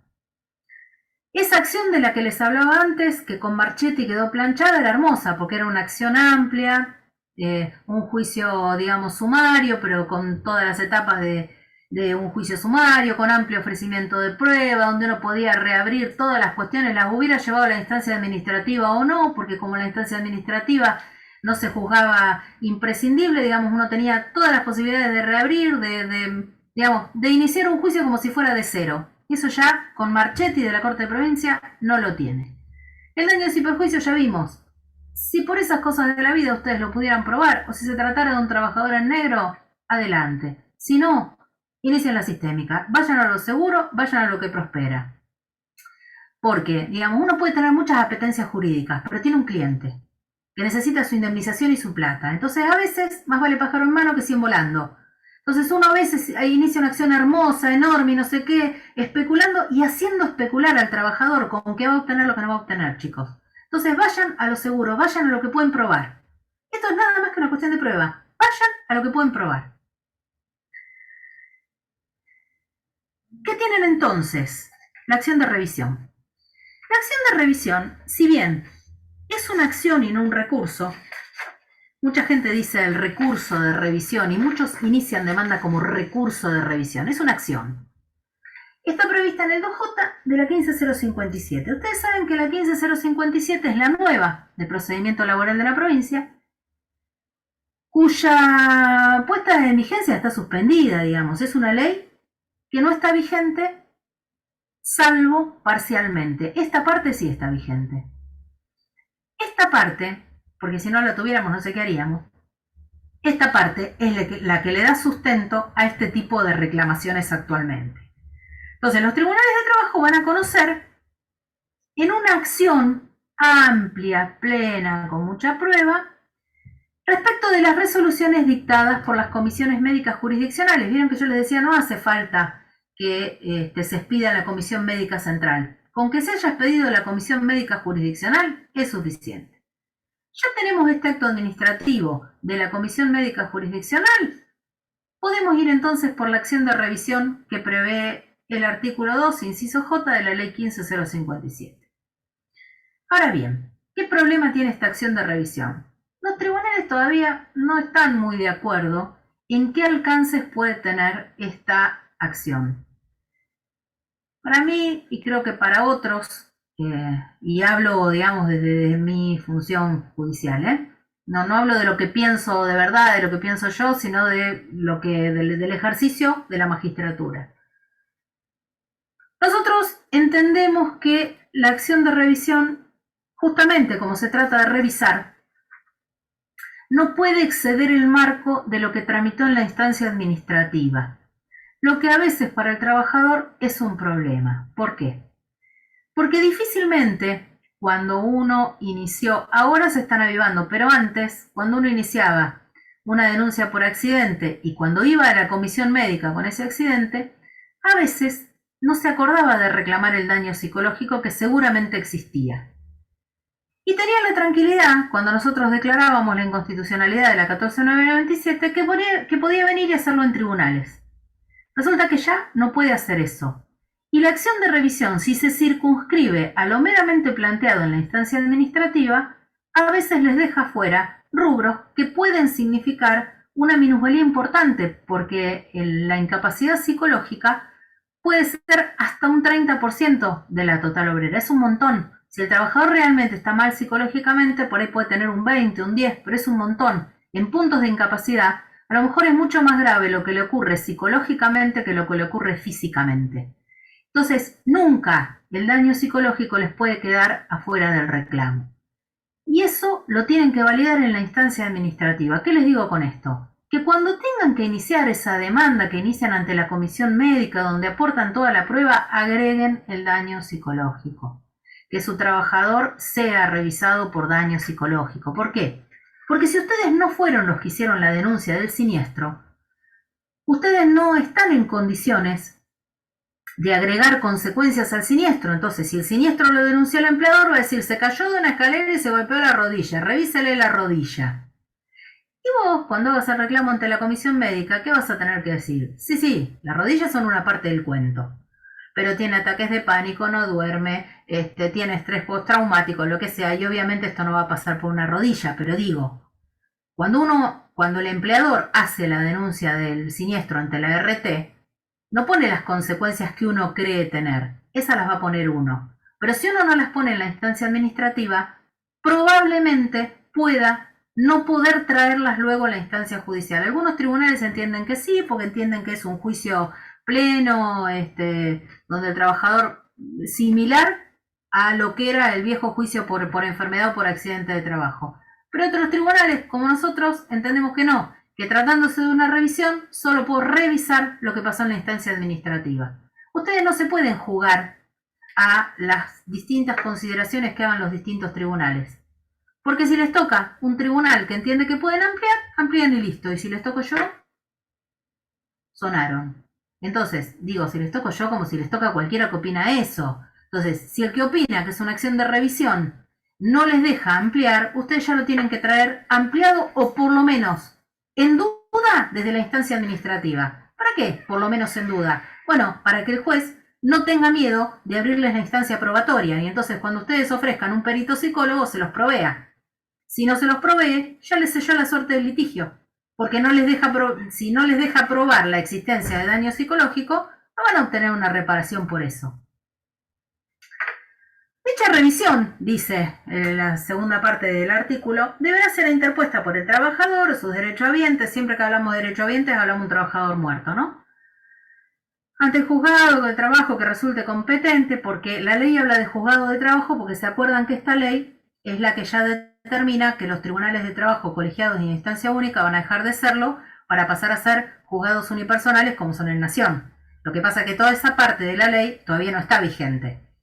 Entonces, seguimos nosotros haciendo de cámara porque si plantean apelación, resolvemos nosotros y recibimos nosotros las acciones de revisión, aunque no seamos juzgado, sino tribunal de trabajo. Esta acción ordinaria tiene que ser interpuesta dentro del plazo de 90 días hábiles judiciales, computados desde la notificación de la resolución emanada de la Comisión Médica Jurisdiccional, bajo procedimiento de caducidad, chicos. La caducidad hace perder el derecho. Nosotros, y yo les hablo de nosotros cuando les hablo porque es, digamos, lo que conozco, que es lo que nosotros hacemos en mi tribunal. Nosotros hemos declarado la inconstitucionalidad de este plazo de caducidad. ¿Por qué? Bueno, porque nos ha pasado que en numerosísimas situaciones los trabajadores han tomado más de los 90 días hábiles judiciales y entendemos que no puedes considerar caduco el derecho en un plazo tan breve como los 90 días. Sin embargo, mucha gente entiende que los plazos no son ni constitucionales ni inconstitucionales, que son plazos, y que la parte perfectamente puede cumplirlo o no cumplirlo, y que si no lo cumple tiene que tener la sanción que la ley establece. Otra vez volvemos al principio, ustedes no se pueden jugar a caer en un tribunal que tenga esta opinión, pero les puede pasar, por supuesto. Entonces, si caen en el mío y me lo inician a los 100 días, probablemente si ustedes lo plantean, yo voy a declarar la inconstitucionalidad de la norma y le voy a dar trámite a la acción. Pero tal vez caen en un tribunal que no lo entiende inconstitucional, que entiende que plazos son plazos y su cliente habrá perdido el derecho a reclamar. Por eso, volvemos donde empezamos. Fundamental, siempre tener la ley vigente y actualizada, que tenga todos los complementos, el texto completo de la norma, con las modificaciones de decretos, de notas, de resoluciones, con todas las modificaciones. ¿Por qué? Porque muchas veces los plazos surgen de la propia ley. Entonces, no se relajen. Cuando llegue un trabajador con un siniestro, inmediatamente tienen que buscar la ley, inmediatamente ver lo que tienen que hacer, porque tienen muchos plazos breves, porque tienen muchos plazos que implican caducidades y pérdidas de derecho, y porque no se pueden jugar por una cuestión de práctica profesional a caer en un tribunal que no les haga lugar a una inconstitucionalidad. Porque además, probablemente, si un tribunal no les hace lugar a una inconstitucionalidad y van a la Corte con este planteo, no obtengan resultado porque ya la Corte convalidó el procedimiento administrativo con Marchetti. Difícilmente la Corte diga, es más, nosotros sacamos la inconstitucionalidad sabiendo que si van a la Corte vamos a recibir un cachetazo. Mientras tanto, mientras que lo pueda sostener, voy a tratar de que el trabajador no pierda derechos. Y en algún momento me va a pasar como me pasó con las inconstitucionalidades de la 14997, que la Corte me dijo, sí, todo lindo, pero no. Lo sé que en algún momento es posible que venga el cachetazo. Bueno, ustedes como letrado de parte no se pueden exponer a eso. No se pueden exponer a que su cliente pierda el derecho y a que la Corte convalide el plazo de caducidad. Lo tienen que iniciar antes, chicos. Solamente en el caso, si vos me decís, bueno, pero el trabajador me vino a ver en el día 100. Bueno, el trabajador tiene que saber que lo tiene perdido y que vas a hacer todo lo posible por reflotárselo, pero que lo tiene perdido. Que ya lo perdió. Nunca generarle expectativas porque vos dependés de la mirada de un tercero. Y después de la mirada de un tercero, dependés de la mirada de la Corte. Que a lo mejor ni siquiera convalida lo que el juez, el derecho que el juez te mantuvo vivo, ¿no? Bueno, no sé, creo que no tengo más. Sí, hasta acá estamos, si estoy para lo que me quieran preguntar. Bueno, doctora, perfecto. Ahí tengo algunas preguntitas en el chat. Recordarle Bueno, ¿sí sé? A los participantes, asistentes, que ni bien termine la clase ahora, están todos los mails anotados, le vamos a mandar todo el material, tanto de la clase del doctor Fren como de la doctora Ochandio, así que quédense tranquilos que ya lo estoy anotando El el mío. transcurso de la clase. A Y ver, bueno, más que nada, esperen que dejo de compartir pantalla y si puedo acceder al chat, les dejo el mío. Por si alguien en algún perfecto. momento necesita comunicarse, con mucho gusto.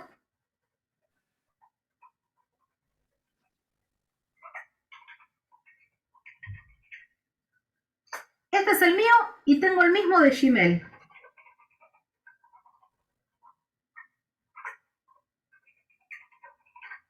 Es entre el nombre y el apellido, un punto.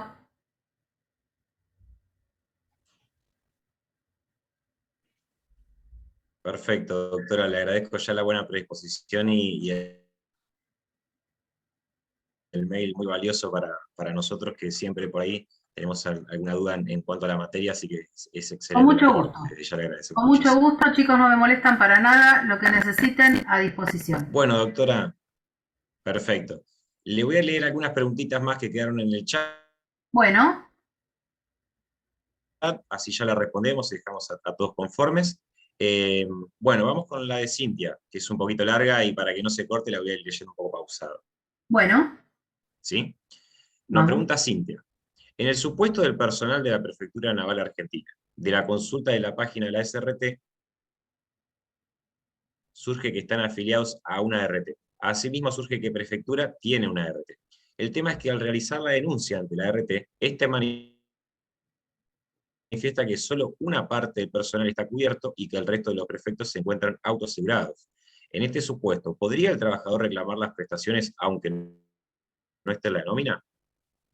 Sí, pero lo que pasa es que no sé si le conviene, porque en realidad la circunstancia de que algunos estén autoasegurados es porque quien los autoasegura está en condiciones de darle todas las prestaciones. Entonces, si tu trabajador es de los que está autoasegurado, lo cubre el Estado. El Estado siempre es solvente, el Estado te va a dar las prestaciones, seguramente a través de esa RT que tienen algunos compañeros, si no esa, propiamente esta persona de la que estamos hablando, que seguramente sería un autoasegurado. A mí los casos de autoaseguro no me preocupan, chicos, porque siempre la autoasegurada es solvente. Y vos lo que tenés que buscar, más allá de las prestaciones médicas que se las van a dar a través de un prestador, es la plata. Y en una autoasegurada la plata está. En el Estado tardará un poquito más, un poquito menos en pagarte, porque la partida que puede tardar, no sé, en lugar de 10 días, 50 días, pero el Estado paga, chicos. Entonces, la verdad, si podría reclamarle, y capaz que sí, pero no le conviene. Si es autoasegurado, adelante con el autoseguro. Perfecto, doctora. Vamos con la siguiente pregunta. Rodrigo Palacios nos pregunta: ¿qué sucede si la ART inicia el expediente administrativo de determinación de la incapacidad y le otorga un porcentaje de secuela de 3,65? Pero la comisión médica me dice en su acto administrativo que no tiene incapacidad. No, pero viste que la que determina la incapacidad es la comisión médica. Entonces, si la ART inicia el expediente para la determinación de la incapacidad, no hay dos incapacidades, es la de la comisión médica.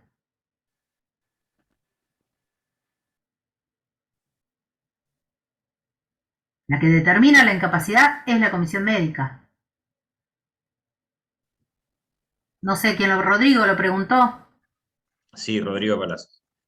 Lo invitamos si está... Sí, no sé, Rodrigo, no te veo, pero si querés habilitar el micrófono. Si está Rodrigo por ahí, quiere habilitar el micrófono. Porque a lo mejor me está preguntando por un caso puntual y no me llego a dar cuenta qué es lo que me pregunta, pero, o sea, la determinación de la incapacidad, ¿se acuerdan que entre las funciones que cumplía la comisión médica jurisdiccional estaba esa?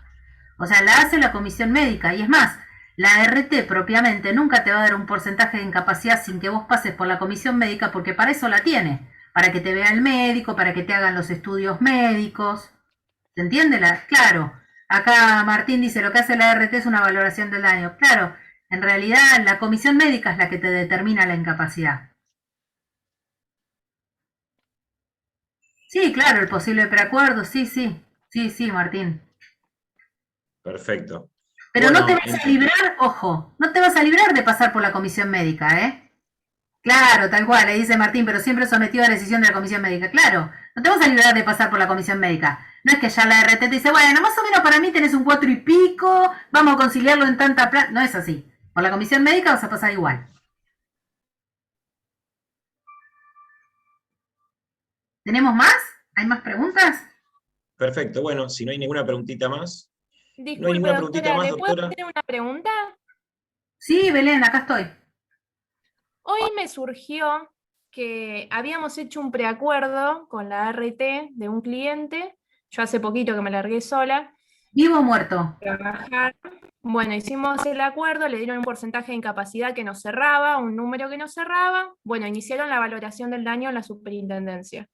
Hoy, después de 2 meses, esperando para que, bueno, fijen la fecha de revisación, para la homologación y demás, me mandan que van a archivar la causa, el expediente, y lo van a cerrar porque ellos consideran que el porcentaje de incapacidad no es acorde a baremo, que inicie el trámite por determinación de la incapacidad. Ahora, mi problema es que mi cliente dentro de unos meses se va del país, no vuelve, y ¿cómo podría hacer para apurar el trámite? ¿Hay alguna forma? Es complicado. Bueno, tenemos nosotros un montón de casos de gente que se va del país y porque en realidad este preacuerdo, digamos, no nos genera ningún derecho adquirido, y también tengo muchos casos de indemnizaciones fuera de baremo. Vos tampoco te podés jugar a eso, y si te rechazaron la homologación del acuerdo, ¿cómo lo podés apurar? Inicia cuanto antes la determinación de la capacidad. Claro, no puedo presentar ningún tipo de prueba, por así decirlo, de que el chico se va para que apuren la fecha, por ejemplo, porque No, acá porque en Zárate están me tardando un parece que, montón en claro, fijar. no, pero me parece que va a operar al revés. O sea, en lugar Claro, de, va a ser al revés, sabiendo que se va, se van claro, a sí, jugar a que abandone el reclamo. O sea, si vos decís claro, que se va a ser peor, no mejor.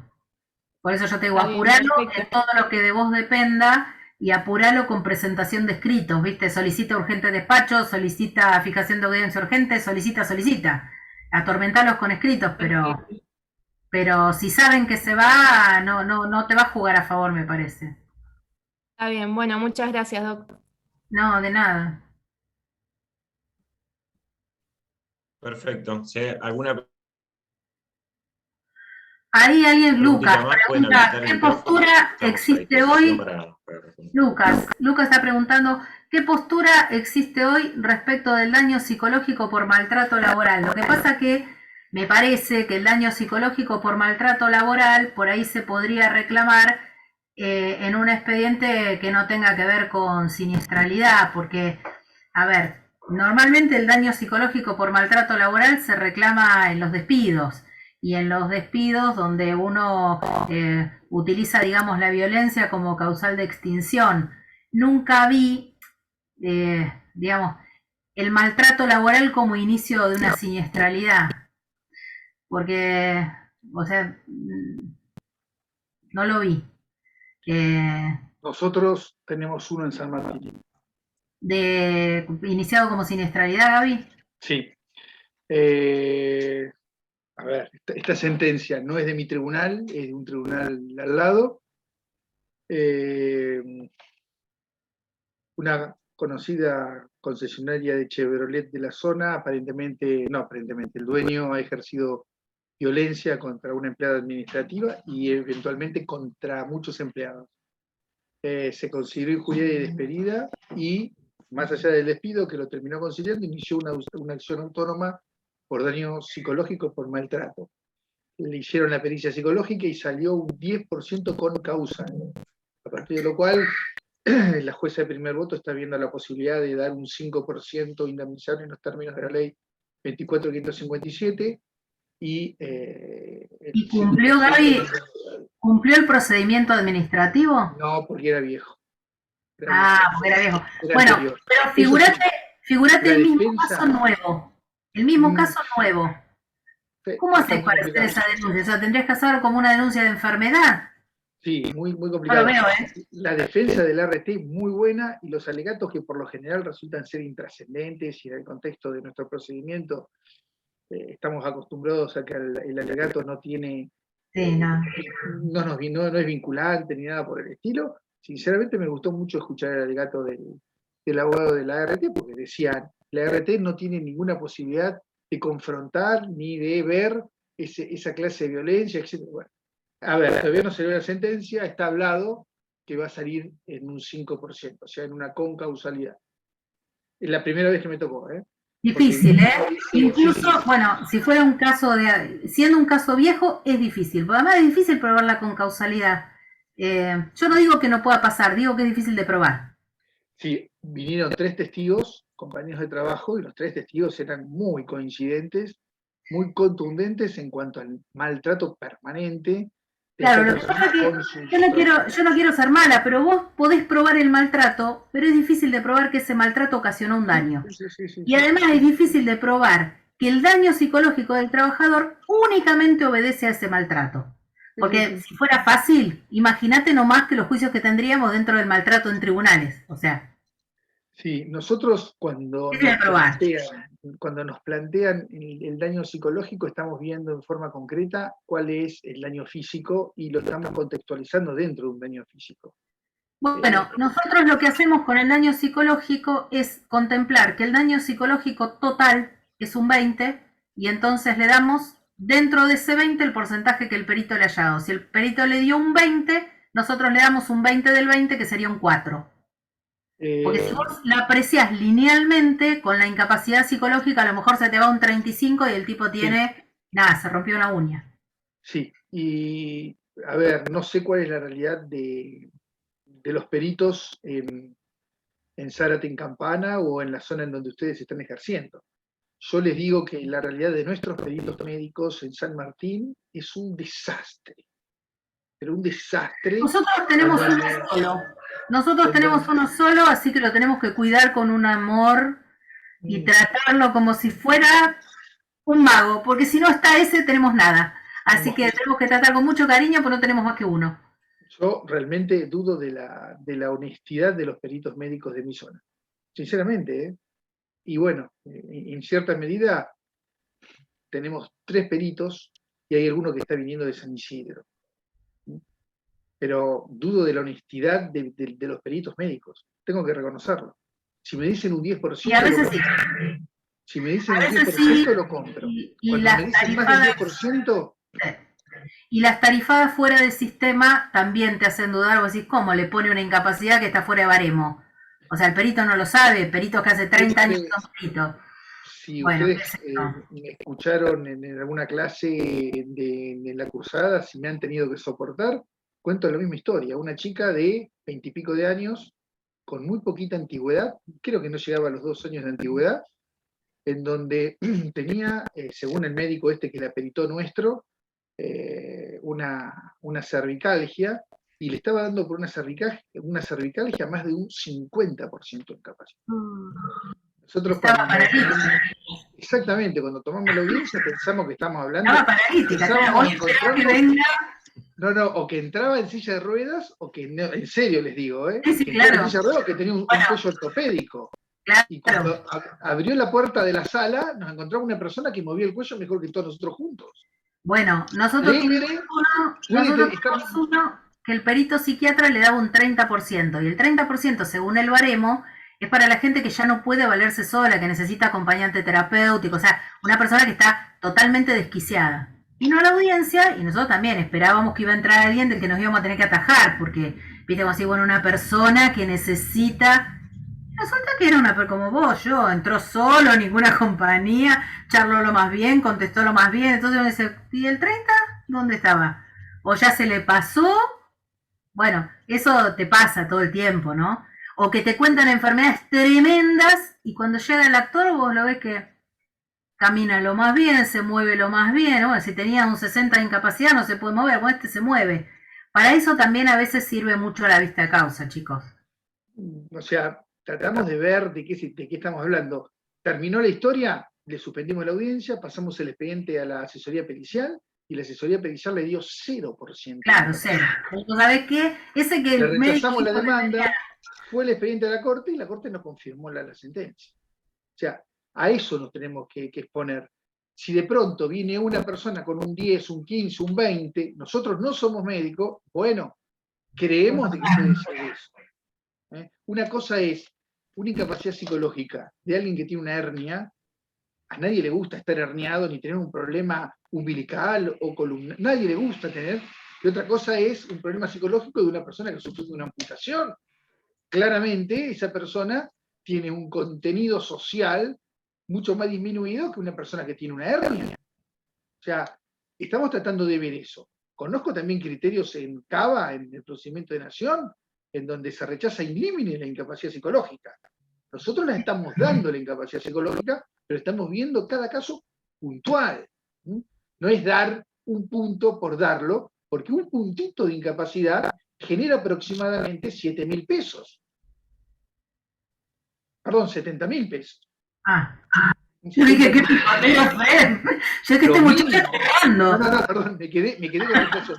Mínimamente 70.000 pesos. Y si estamos hablando de incapacidades más severas que superan los 100 o la muerte, estamos hablando de mínimo 110.000, 111.000 pesos por punto de incapacidad. Porque una muerte hoy son 11 millones de pesos, la mínima. El piso mínimo que le asegura la ley, prestación, fórmula polinómica, prestación complementaria de pago único y el 20% del artículo 3 de la 2673. O sea, estamos hablando de un poquito más de 11 millones. Pero con el tema de las incapacidades, o sea, otra cosa que lo noto y es una crítica, y al menos en nuestro tribunal estamos fijándonos. Me jodieron siempre los índices de siniestralidad. Sinceramente, siempre me jodieron, porque me parecieron estigmatizantes, discriminadores, etcétera, etcétera, etcétera. O sea, antes de iniciar el expediente administrativo, la Comisión Médica y la RT pide un informe a ver de cuántos accidentes tuvo una persona. Pero resulta ser de que hay gente que tiene 15 accidentes. Bueno, algunos tienen menos suerte que otros también. O sea, No, hay gente que usa el reclamo fraudulentamente y hay gente que tiene menos suerte. sí, pero más allá de eso, Manuela, nos ha pasado en nuestro tribunal que el abogado tuvo tanta mala suerte que inició los dos reclamos por igual patología en el mismo tribunal. Entonces Sí, un sí. perito le da una cosa, otro Y otro perito le da otra cosa, y nos Sí. dimos cuenta de casualidad, porque si no nos hubiésemos dado cuenta, era vergonzoso.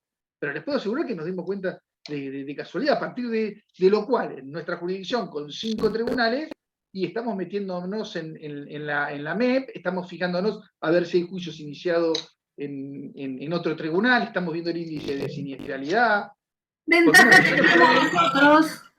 que tenemos nosotros que somos el mejor de Varela. Ventaja que tenemos nosotros, en Varela hay uno solo, chicos, no hay margen de error. Me toca a mí y me toca a mí. Están todos en el mejor de Varela. Antes, perdón. Franco, claro, el mejor, querido. Vos decís que es el único, yo te digo que es el mejor. Hay una pregunta de Franco, la respuesta es sí, Franco, continúa la demanda, continúa el proceso en el Tribunal de Trabajo. Y antes de terminar, yo le quiero agradecer mucho su presencia a la secretaria de mi tribunal, que acá figura como Justo Hendricksen, pero se llama María Marta Garay, que es una persona a la que yo quiero mucho, valoro mucho, respeto mucho, académica e intelectualmente, así que para mí es un placer que esté acá presente, que tenga ganas de escucharme un rato más, aparte de las 6 horas que ya me escucha con tanta paciencia y tanto cariño. Así que, Martú, te agradezco que estés y me hace feliz tu compañía.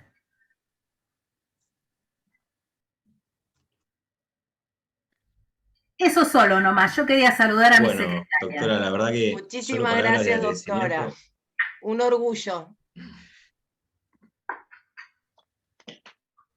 Bueno, ya saben, quedamos a disposición de lo que puedan necesitar, tienen el mail, ya saben dónde nos encuentran, nos preguntan y si sabemos, les contamos. Bueno, doctora, de verdad que desde parte de la Comisión Médica Comisión Médica, yo soy Comisión así Médica. tarde, se arrancó tempranito en la tarde. Te transformaste, Matías. Perdón, Colegio de Abogados de Zárate Campana y de la Comisión de Jóvenes, agradecerles a usted, disertante del día de hoy, es un gusto escucharla, la verdad es un placer, y al doctor Fren, ambos jueces del Tribunal de Trabajo, sus respectivos localidades Florencio Varela y San Martín, es un lujo escuchar a los señores jueces cómo exponen, cómo explican, con buena onda, hacerlo de manera gratuita para todos los participantes, siempre mostrar buena predisposición, aparte de compartir el material. Para nosotros es un lujo, así que de parte de todos nosotros, muchísimas gracias. Nos vamos a seguir viendo, espero encontrarlos en los próximos Zoom, y a todos el martes que viene, a la misma hora por el mismo. Bueno, un placer, chicos, mucho gusto conocerlos a todos. Hasta pronto. Y gracias, gracias por la paciencia. Gracias, doctora. Gracias por la paciencia, por escuchar, por preguntar. Por favor, gracias a ustedes. Gracias. Nos vemos. Chao, chao. Chau, Gaby. Hasta luego.